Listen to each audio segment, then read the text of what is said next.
Hello दोस्तों, आज हम गीक्स फॉर गीक्स का problem of the day A game of LCM का सॉल्यूशन डिस्कस करेंगे। तो चलते हैं प्रॉब्लम स्टेटमेंट देखते हैं। इस प्रॉब्लम के स्टेटमेंट को यदि आप समझना चाहते हैं तो इस प्रॉब्लम में हमारे पास एक इंटीजर n गिवन होगा और हमें इस प्रॉब्लम में 4 नंबर सेलेक्ट करने हैं जो कि 1 से लेकर n के बीच में लाई करता हो और उनका एलसीएम हमें फाइंड करना है और जो मैक्सिमम एलसीएम पॉसिबल हो सकता है उसे ही एज ए आंसर इस प्रॉब्लम के लिए हमें आउटपुट करना है। जैसे इस बातों को एग्जांपल फर्स्ट से देखें तो यहाँ पर n का वैल्यू 4 गिवन है, मतलब 1 से लेकर 4 के बीच में हमें 4 नंबर सेलेक्ट करने हैं जिनका हमें एलसीएम को मैक्सिमाइज करना है। जैसे यहाँ पर यदि आप 2 4 को और 1 3 और 1 2 को सिलेक्ट करें और इनका एलसीएम कैलकुलेट करें तो आपको 12 मिलेगा। सिमिलरली यदि आप 3 4 को और 1 3 को सिलेक्ट करें उस केस में भी आपका एलसीएम 12 आएगा जो कि मैक्सिमम पॉसिबल एलसीएम है। इसीलिए यहाँ पर 12 आउटपुट किया गया है और आप यहाँ पर देख सकते हैं जो भी नंबर सेलेक्ट किया है हमने वो 1 से लेकर के 4 के बीच में ही लाई कर रहा है। सिमिलरली यहाँ पर एग्जांपल 2 को देखें तो यहाँ पर n का वैल्यू 5 गिवन है और इस केस में यदि आप इस कॉम्बिनेशन को सिलेक्ट करें तो इस केस में देखेंगे कि एलसीएम 60 आएगा और यहाँ पर देख सकते हैं जो भी नंबर सेलेक्ट किया है वो 1 से लेकर के 5 के बीच में ही लाई कर रहा है और 60 मैक्सिमम एलसीएम पॉसिबल है, इसीलिए यहाँ पर 60 आउटपुट किया गया है। अब इस प्रॉब्लम का कंस्ट्रेंट देखें तो यहाँ पर n का मैक्सिमम वैल्यू 10 टू पावर 4 हो सकता है, मतलब इस प्रॉब्लम को आप big of n log n time complex में भी सॉल्व कर सकते हैं। तो अब हम चलते हैं इस प्रॉब्लम के लिए लॉजिक डिस्कस करते हैं। सबसे पहले हम ये समझते हैं कि यदि हमें 2 नंबर सेलेक्ट करने होते तो ऐसे किस टाइप के नंबर सेलेक्ट करते जिसका एलसीएम मैक्सिमम हो। मान लीजिए हमने 2 नंबर ए बी को सिलेक्ट किया है तो ए बी का LCM maximum a into be possible हो सकता है और ये हमारा उस केस में होगा जब हमारा ए बी एक दूसरे का कोप्राइम होगा, मतलब ए बी का जीसीडी 1 होगा। उस केस में हमारा एलसीएम ए इंटू बी प्रोडक्ट हो सकता है इस दोनों नंबर का और वही हमारा मैक्सिमम एलसीएम होगा। और इस प्रॉब्लम में हमारे पास एक इंटीजर n गिवन होगा और हमें 1 से लेकर n के बीच में 4 नंबर सिलेक्ट करने हैं और उनका एलसीएम हमें मैक्सिमाइज करना है। उसके लिए यदि हम यहाँ पर सबसे पहले मैक्सिमम जो नंबर है उसको पुट कर दे, जैसे मैक्सिमम नंबर n हो सकता है उसको यहाँ पर रख दे और उसके कोरस्पॉन्डिंग इस पोजीशन पर वैसे नंबर को रखे जो कि मैक्सिमम हो और वो नंबर n के कोरस्पॉन्डिंग को प्राइम हो जो कि यहाँ पर n-1 होगा। सिमिलरली इस पोजीशन पर भी वैसे नंबर को रखेंगे जो कि हमारा n इंटू n-1 के कोरस्पॉन्डिंग को प्राइम होगा और सिमिलर वेज में इस पोजीशन पर भी वैसे नंबर रखेंगे जो कि n इंटू n-1 इंटू इस पोजीशन का नंबर के कोरस्पॉन्डिंग जो को प्राइम होगा और मैक्सिमम होगा उसको यहाँ पर रखेंगे और इस चारों का प्रोडक्ट ही हमारा मैक्सिमम एलसीएम हो सकता है।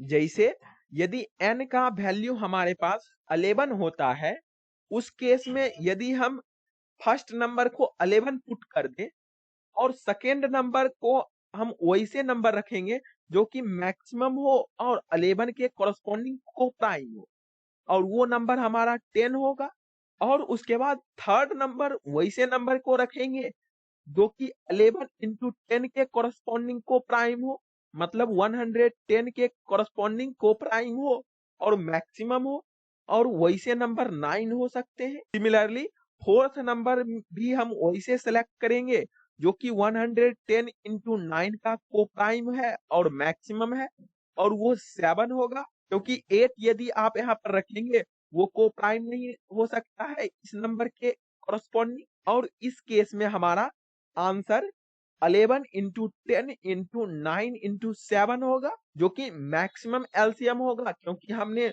हर एक टाइम वैसे नंबर को सिलेक्ट किया है जो कि हमारे पास मैक्सिमम चॉइस अवेलेबल है और वो कोप्राइम है पिछले सिलेक्टेड नंबर से।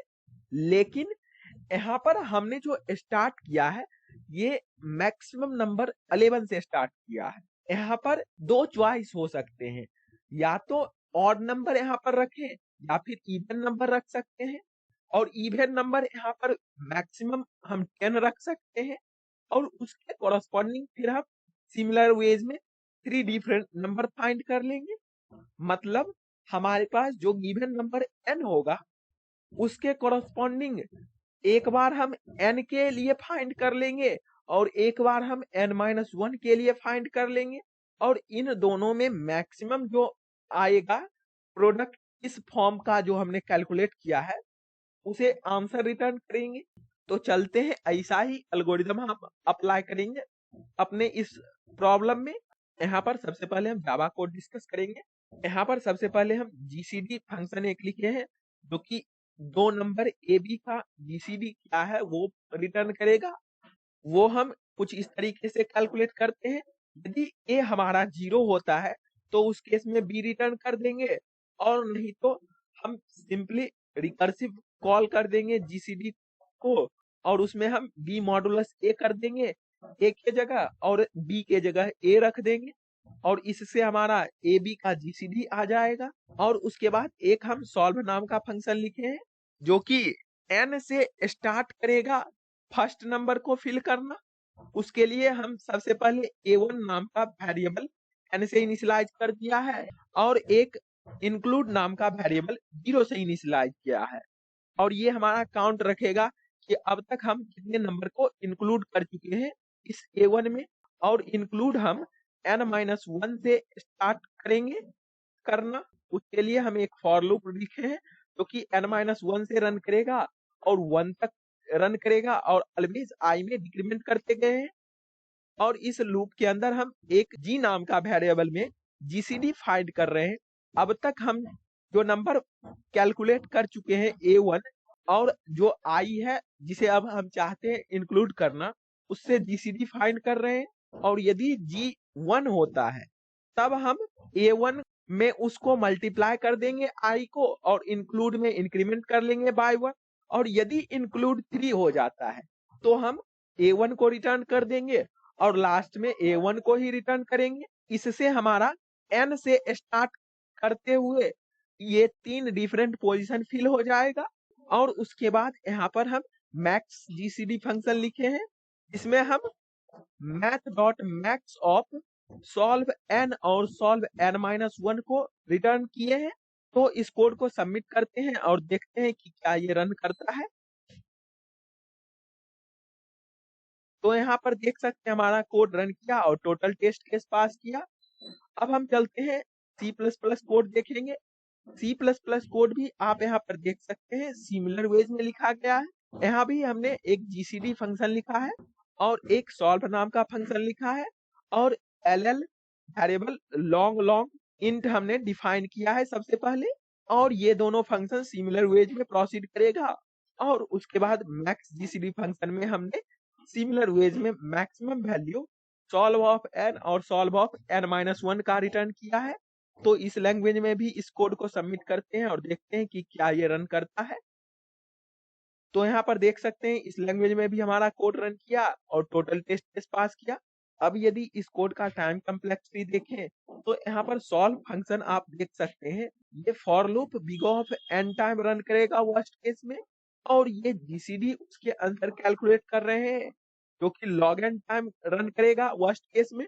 तो ओवरऑल कम्प्लेक्सिटी हमारा n log n होगा और एक्स्ट्रा स्पेस हमने कहीं यूज नहीं किया है, सिर्फ a1 को स्टोरेज किया है, तो इसीलिए एक्स्ट्रा स्पेस हमारा कांस्टेंट रहा। तो आई होप आपको ये दोनों डिफरेंट लैंग्वेज के कोड और लॉजिक समझ आए होंगे। तो फिर मिलते हैं किसी अगले वीडियो के साथ, तब तक के लिए कोडिंग करते रहिए, बेस्ट ऑफ लक। और हम इस दोनों डिफरेंट लैंग्वेज के कोड का लिंक डिस्क्रिप्शन बॉक्स में प्रोवाइड कर देंगे, तो आप वहां से चेक कर सकते हैं। और आप अपना कमेंट सेक्शन में फीडबैक जरूर दें कि इस वीडियो में क्या लैक है, तो हम उसी अकॉर्डिंग अपने वीडियो को इम्प्रूव करेंगे आपके लिए। Thank you for watching this video.